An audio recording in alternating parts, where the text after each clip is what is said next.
সরকারি চাকরিতে কোটা সংস্কারের দাবিতে আজ থেকে সারা দেশে সকাল সন্ধ্যা সর্বাত্মক ব্লকেট কর্মসূচি পালন করছে বৈষম্য বিরোধী ছাত্র আন্দোলন। সকাল 10টা থেকে এই কর্মসূচি পালন করার কথা রয়েছে। সোমবার ঢাকা বিশ্ববিদ্যালয়ের কেন্দ্রীয় গ্রন্থাগারের সামনে আয়োজিত এক সংবাদ সম্মেলনে শিক্ষার্থীরা এই ঘোষণা দেন। এতে বলা হয় 2018 সালে সরকারের জারি করা পরিপত্র পুনর্বহাল না হওয়া পর্যন্ত সড়ক, নৌ ও রেলপথ বাংলা ব্লকেটের আওতায় থাকবে। গেল কয়েকদিন কোটা বিরোধী আন্দোলনের ফলে রাজধানীর সড়কে তীব্র যানজটের সৃষ্টি হয়, ফলে ভোগান্তিতে পড়েন সাধারণ মানুষ। নগদের কাছে সব গ্রাহকই প্রিয়, তাই তো সারা দেশে ক্যাশ আউট চার্জ সবচেয়ে কম।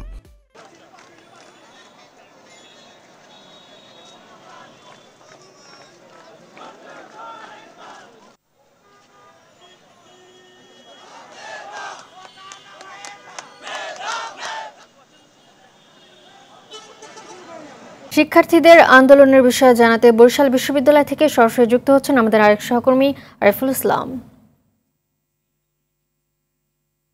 আরিফ, শিক্ষার্থীদের আন্দোলনের বিষয়ে সবশেষ কি তথ্য আছে আপনার কাছে, জানাবেন আমাদের। নগদের কাছে সব গ্রাহকই প্রিয়, তাই তো সারা দেশে ক্যাশ আউট চার্জ সবচেয়ে কম। মালিহা যেমনটি জানতে চেয়েছেন, মূলত সারা দেশের নাই বরিশালেও কিন্তু বাংলা ব্লক এটা তো আর কিছুক্ষণ অর্থাৎ 10টা থেকেই কিন্তু সাধারণ শিক্ষার্থীরা হয়তো এই পথে যাচ্ছেন। আমরা এমনটি জেনেছি গতকালকে, যখন আন্দোলনকারী শিক্ষার্থী বিশ্ববিদ্যালয়ের সম্মুখে দুপুর থেকেই সড়ক অবরোধ করে বরিশাল পটুয়াখালী মহাসড়ক অবরোধ করে তারা বিক্ষোভ করে এবং সন্ধ্যার পরে মশাল